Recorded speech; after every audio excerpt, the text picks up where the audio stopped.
ओम शांति। जीवन में कुछ खो जाने पर आप उदास न हो जाएं, क्योंकि टूटी हुई चीज़ का इस्तेमाल प्रकृति खूबसूरती से इस्तेमाल करती है। टूटी हुई चीज़ की इस्तेमाल प्रकृति खूबसूरती से करती है। बादल के टूटने पर वर्षा होती है, मिट्टी के टूटने पर खेत बनता है और एक बीज के टूट जाने पर एक खूबसूरत पौधा जन्म लेता है। इसलिए कभी भी आपको जिंदगी की डगर पर टूटा महसूस हो तो समझ जाएं कि कायनात आपको बेहतरीन बनाना चाहती है, क्योंकि गम के धूप के आगे खुशी समाई हुई होती है और रात के पर्दे में सवेरा समाया हुआ होता है। इसलिए कुछ खो जाने पर, किसी के चले जाने पर आप उदास न हो जाएं। एक नए उमंग, नए हौसले और नए उत्साह के साथ अपने नए जीवन की शुरुआत करें। विचार करें कि जब किसी के पास कुछ होता है तब एक दिन वो ज़रूर खो जाता है, यानी एक दिन वो ज़रूर हमसे दूर हो जाता है। तो हम अगर उससे लगा इतना रखते हैं कि एक दिन ये खो जाए तो हम इसके बिना कैसे रह पाएंगे, और वो तो होना ही है। यहाँ का यह नियम है कि कुछ मिला है तो वो हमसे दूर होगा ज़रूर, एक दिन वो हमसे दूर हो जाएगा तो हम कैसे रह पाएंगे। इस विचार से उससे हम बहुत लगाव रखते भी हैं और सोचते जाते हैं कि इसके बिना हम कैसे रहेंगे। लेकिन जब भगवान ने खूबसूरत बनाकर हम आत्माओं को कंचन जैसी काया है ना, चमकते चेहरे, इतनी सुंदर ड्रेस, इतनी सुंदर सुख सुविधाएं देकर इस धरती पर भेजा, तो हमें इस बात की फिक्र नहीं थी कि एक दिन ये सुख और ये पोजीशन जो हमारे हैं, ये पद जो हैं, देव पद, यह सब खो जाएंगे। अगर वहाँ यह शुद्ध होती तो हम तो वहाँ चिंतित रहते और वहाँ भी इतना सुख रहने के बावजूद कुछ प्रयत्न करते कि भाई मेरा सुख छिन न जाए, दूर न हो जाए, नहीं तो हमको तकलीफ़ होगी। यही कारण है कि यह भूल भुलैया का खेल चलता है। 2500 वर्ष हम कितने सुखी रहते हैं, फिर आखिर में धीरे धीरे सारे सुख हमसे दूर होते जाते हैं और धीरे धीरे सारे दुख हमारे समीप होते जाते हैं, जिससे हम एकदम ऐसे लगते जैसे अनाथ हैं, कोई हमारे आगे पीछे है ही नहीं। फिर हम जो सुख सुविधा हमको मिला, जिसने दिया, फिर हम बिना जाने पहचाने उसको याद करते हैं, उसको पुकारते हैं, रोते हैं, किरकिराते हैं, विनती करते हैं मंदिरों में जा कर के भगवान कब इन दुखों से हमको छुड़ाओगे? एक बार तो दरस दिखा दो। प्रभु, मैं दिन रात तुमको भजती हूँ, व्रत करती हूँ, तीर्थ व्रत करती हूँ, तुमको हम कितना ढूंढती हूँ, लेकिन तुम नहीं मिलते हो। कोई सहारा मेरा यहाँ नहीं है। इस तरह से ढूंढते ढूंढते हम कहाँ आ जाते हैं? कलयुग में, अर्थात कलह कलेश की दुनिया में। यहाँ आने के बाद तो आत्माओं का वो हाल रहता है कि न ये दुनिया से जा पाते और न इस दुनिया में चैन से रह पाते। पुकारते रहते, आओ प्रभु, विषय विकार मिटाओ, मेरे पाप हरो, सुख दो, दुख हरो, मुझे इन विकारों से, पापों से मुक्त करो। ये दुनिया एकदम छी हो गई है। क्या क्या हम नहीं कहते, ज़रा विचार करें। अब कलयुग में आकर के हम इतना टूट जाते हैं कि कहते हैं यह संसार अब रहने लायक हमको नहीं रह गया है। लेकिन कोई उपाय नहीं जो इनसे हम छुटकारा पाएं।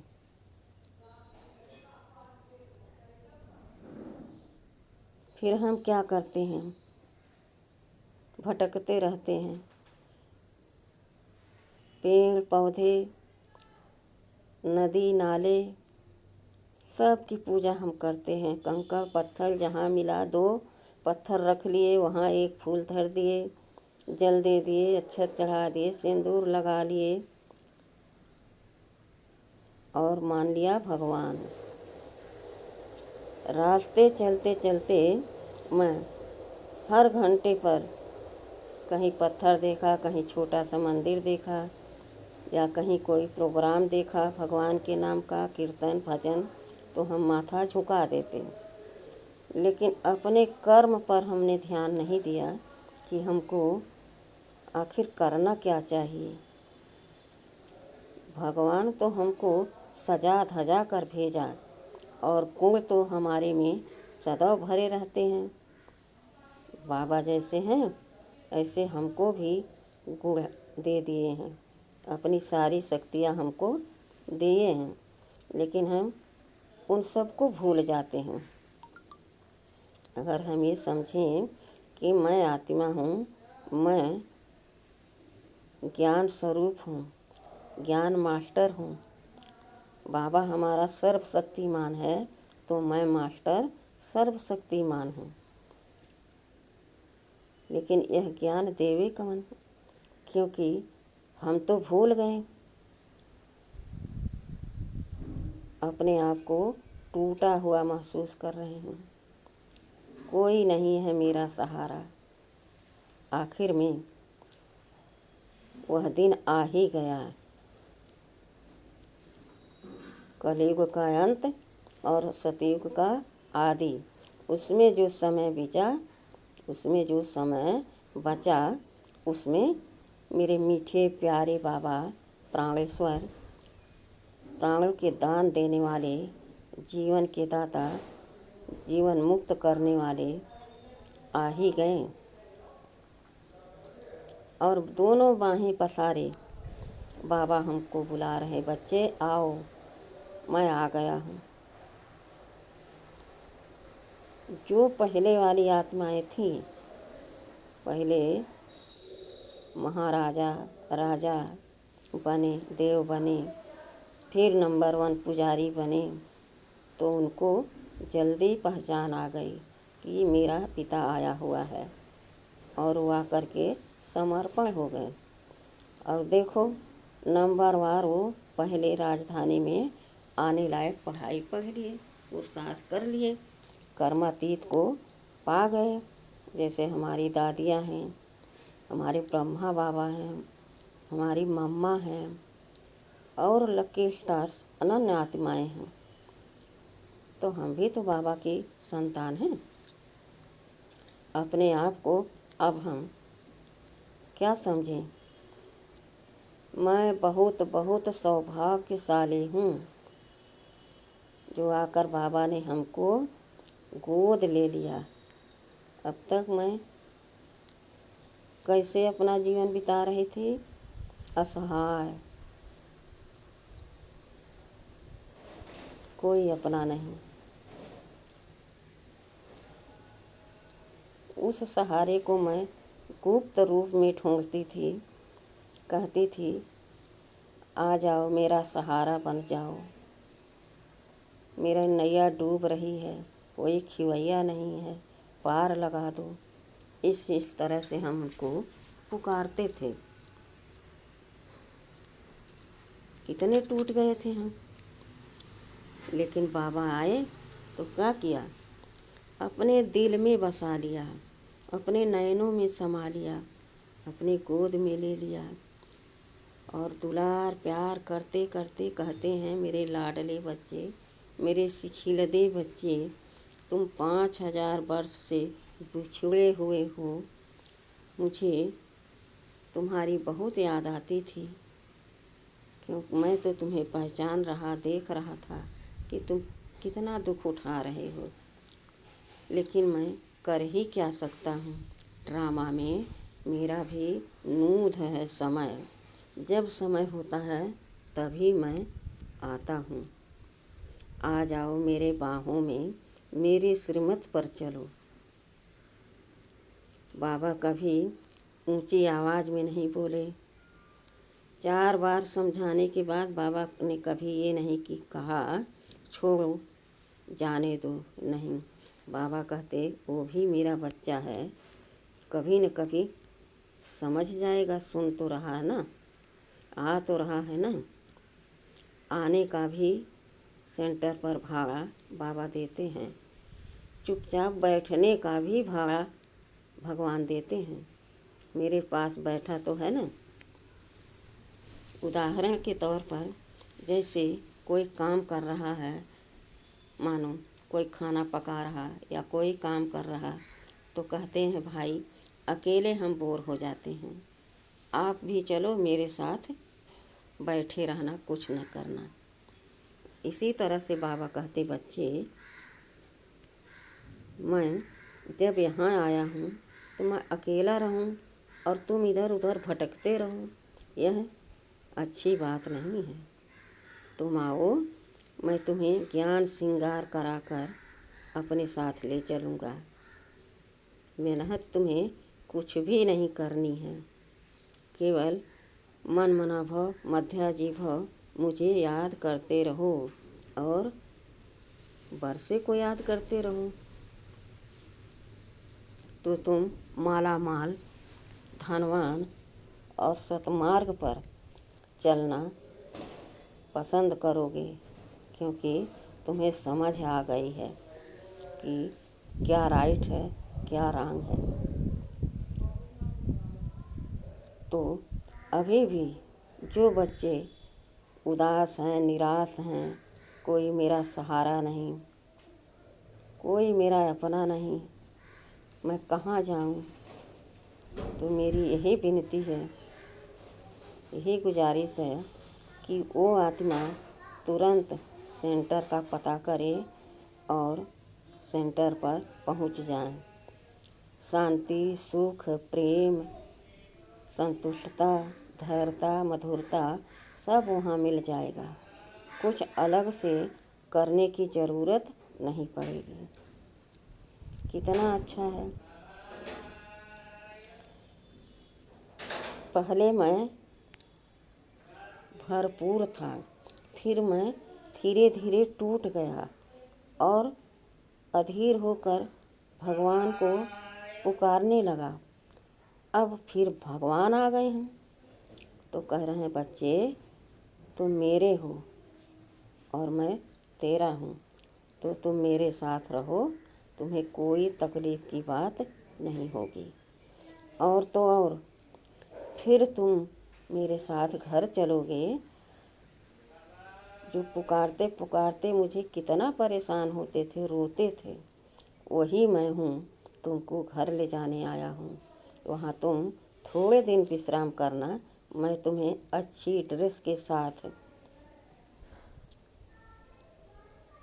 अर्थात अच्छे तन के साथ और तन को ढकने वाली अच्छी ड्रेस के साथ मैं तुम्हें नए राजधानी में भेज दूँगा। तो क्या करना चाहिए? पुरुषार्थ करना चाहिए ना। अपने आप को सौभाग्यशाली समझना चाहिए। मैं कितना शक्तिशाली की संतान हूँ, कितना शक्ति मेरे में बाबा ने भर दिया, कितनी खुशी भर दिया, कितना हमको शांत स्वरूप में बिठा दिया, कितना आनंद आ रहा यहाँ, कितना प्रेम बाबा से मिलता है। यह सारी बातें कहानी नहीं है, हकीकत है ना। तो इसको रिपीट करो। इससे जैसा खुशी का खुराक वह स्थूल भोजन भी नहीं महसूस कराएगा।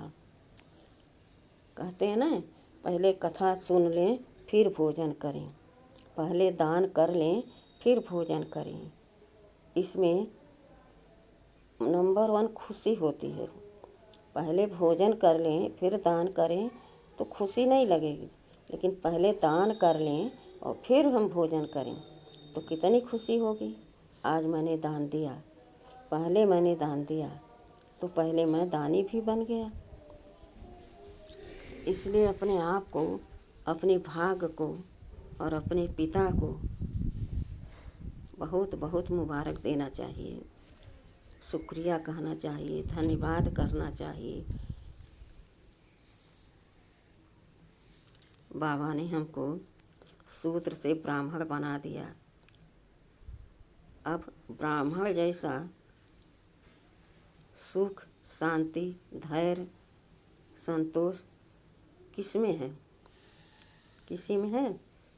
सब कुछ ब्राह्मण में ही समाया हुआ है। ब्राह्मण ही संतोष करके अपना घर बार छोड़ के बाबा के साथ इस यज्ञ में सहयोगी बनते हैं। फिर बाबा उनको सुख, शांति, आनंद, प्रेम से भरपूर कर देते हैं और अपना परिवार छोटा सा, अपना संबंध हम बच्चे भूल जाते हैं। मन तो कंप्यूटर है, उसमें तो सब फिट रहता है, लेकिन बुद्धि से हम यह भूलते हैं। यानी हमें याद अपने सत्कर्मों को, अपने बाबा को, अपने घर को और अपने सुखधाम को याद करना है। मैं आत्मा हूँ, यह शरीर बाबा ने हमको दिया। किसी और में इतनी हस्ती नहीं जो हमको ऐसा तन दे दे, इतना तंदुरुस्त तन, इतना सुंदर फेस, नेचुरल ब्यूटी और धन माल सब कुछ बाबा हमको देते हैं। हम बाबा को क्या देते हैं? कुछ है हमारे पास? कुछ नहीं है। बाबा कहते, बच्चे तुम घड़ी घड़ी दुखी हो जाते हो, तुम हमें अपने 5 जो सिक्के हैं ना तुम्हारे पास, 5 खोट हैं सिक्के के, काम, क्रोध, लोभ, मोह, अहंकार है ना सब, ये सब मुझे दे दो और तुम बदले में क्या लो? मैं तुम्हें दे रहा हूँ, सुनो। सुख, शांति, आनंद, प्रेम से तुम एकदम माला माल बन जाओ, कभी दुखी नहीं रहोगे। 2500 वर्ष एकदम फूल जैसे गुलगुल रहोगे। मगर बच्चे फिर घड़ी घड़ी ले लेते हैं। कहते हैं, जो सयाने बच्चे हैं क्या कहते हैं? बाबा, अरे मैं भूल जाता हूँ, मैं बाबा याद करता हूँ और किसी भी बात में फंसा, भूल गया, कोई काम करने गया, भूल गया, भोजन में करने बैठा, 1-2 निवाला में मैं याद करता हूँ, फिर पता नहीं कहाँ मन चला जाता। फिर कुछ समय बाद याद आता तो फिर मन पछताता। कहते हैं, अरे मैं तो बाबा को भूल गया। फिर मैं याद करता हूँ, इस तरह से मुझे क्यों भूल जाता है बाबा। उल्टा बाबा से सवाल करते हैं बच्चे। बाबा कहते हैं, बच्चे अरे यही तो ऊंची पढ़ाई है। और क्या है इस पढ़ाई में? याद की ही पढ़ाई है। याद से ही तुम माया पर जीत पाओगे। तुम अभी क्या बनते हो? घड़ी घड़ी माया के मुरीद बन जाते हो। माया तुम पर हावी हो जाती है और तुम माया के वशीभूत हो जाते हो, अर्थात तुम्हारे में माया प्रवेश कर लेती है। जब तक माया रहती तुम्हारे पास, तुम्हें विकारों का बुखार चढ़ जाता है। अब बताओ, बुखार में कोई अपने आप को निरोगी कहेगा? नहीं ना। तो इन बुखारों को छोड़ो, हमको दे दो, हम उनको अपने साथ रख लेंगे। मुझे कुछ नहीं होगा, क्योंकि मैं देह में नहीं हूँ, तो मुझे इनसे कोई अटैचमेंट नहीं। सीधी सी बात है। बाबा कहते, बच्चे इनको तुम्हें अपने मन बुद्धि से छोड़ना पड़ेगा। यह कोई स्थूल ऐसी चीज़ नहीं, या खाने वाली चीज़ नहीं जो खा लिया ख़त्म हो गया, या फेंक दिया ख़त्म हो गया, या सड़ गया फेंक दिया ख़त्म हो गया। नहीं, यह तो सूक्ष्म में तुम्हारे अंदर कर्मों अनुसार संस्कार बन गए। जैसा तुमने सोचा, वैसा बोला, फिर वैसा कर्म किया, फिर फल वैसा ही मिल रहा है। तो अब विचार करो कि जहाँ काम, क्रोध, मोह, अहंकार के साथ हम अपना जीवन जी रहे हैं, उसको लोगों से शेयर कर रहे हैं, अब उसको छोड़ना पड़ेगा। तो संस्कार है ना, बड़े कड़े संस्कार होते हैं, चाहे अच्छे हों चाहे बुरे हों। तो इस कलयुग में अच्छे कहाँ से हो सकते? जब एक भी अच्छा नहीं, तो कोई अच्छा कैसे बनेगा? कौन अच्छा बनाएगा? बाबा कहते, बच्चे मैं ही हूँ जो तुम्हें गुलगुल फूल बनाता हूँ, तुम्हें अच्छे से अच्छा बनाता हूँ। इसलिए मेरी श्रीमत का पालन करो और 5 भूतों को भगा दो, तो तुम फिर उसी तरह एकदम कमलासनधारी बन जाओगे, वरदानी मूर्त बन जाओगे। यह सब तुम्हें यहीं पर धारण करना है। यहीं पर तुम्हें जो बोल बोलना है वह सोचो, विचार करो, फिर बोलो, क्योंकि अब तुम्हें साधारण बोल नहीं बोलनी है। अब तुम वरदानी बन रहे हो, महाराजा महारानी बन रहे हो, तो तुम्हारी बोल राइट होना चाहिए। और जब राइट बोल तुम्हारी सिद्ध हो जाएगी, तब वह बोल तुम्हारी वरदानी बोल बन जाएगी। लोग तुम्हें कहेंगे, भैया वो तो दाता हैं, वरदाता हैं। और देवियों को क्या कहेंगे? दानी हैं, वरदानी हैं, महारानी हैं। कितनी ऊंची पदवी है तुम्हारी। बाबा कहते, बच्चे टूटना नहीं चाहिए। जब टूटेगा तभी तो नया बनेगा। अब तुम देखो, कमज़ोर हो गए, विकार ने घेर लिया, तो माया आया ना तुमको फिर से उठाने। टेंशन क्यों लेते हो? इस तरह से बाबा हमको समझाते हैं, बुझाते हैं, प्यार करते हैं। कहते हैं, बच्चे तुम्हारे लिए हम कितनी दूर से आते हैं। बाबा कहते हैं, बच्चे मैं जितनी दूर से आता हूँ, इतना दूर से कोई बच्चा मेरे पास नहीं आता है। सब तो इसी दुनिया में है ना, लेकिन मैं तो तीसरी दुनिया से आता हूँ और बहुत दूर है। वह घर हमारा बहुत दूर है। फिर बाबा कहते, बच्चे तुम तो ये भी भूल गए होगे कि कितना दूर अपना घर है। बच्चे, बहुत दूर अपना घर है। जब तक तुम कर्मातीत नहीं बनोगे, पावन नहीं बनोगे, तब तक तुम उड़ नहीं सकते। इसीलिए घड़ी घड़ी तुम्हें मन बुद्धि से उड़ाता रहता हूँ। बच्चे, योग करो, अपने आप को आत्मा समझो, उड़ता पंछी बनो। मैं पंछी की तरह हूँ, मैं उड़ रहा हूँ। मैं फरिश्ता हूँ, मैं उड़ रहा हूँ। फरिश्ता जहाँ चाहे वहाँ आ जा सकता है ना। इस देह के बंधनों से मैं मुक्त हो रहा हूँ। मैं स्टार हूँ, चमकती ज्योति हूँ। देखो, मैं 1 सेकंड में परम धाम पहुँच गया, अपने बाबा के पास। बाबा से मिला और फिर नीचे आ रहा हूँ, सूर्य चाँद को पार करते हुए।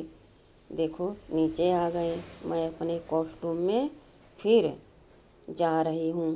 देखो किस तरह से मैं प्रवेश कर रही हूँ और मुझसे शक्ति उतर उतर कर इस देह में व्याप्त हो रही।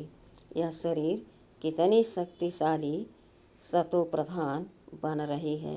इस तरह से अपने आप को याद करना चाहिए।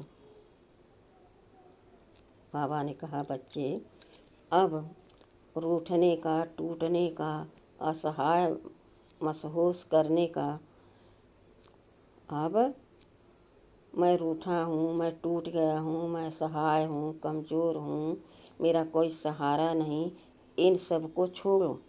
देखो, मैं आया हूँ, मेरी दृष्टि तरफ देखो ना। बच्चे शांत हो जाते हैं। जैसे बाबा की दृष्टि पड़ती है तो बच्चे एकदम शांत हो जाते हैं। कितना अच्छा है।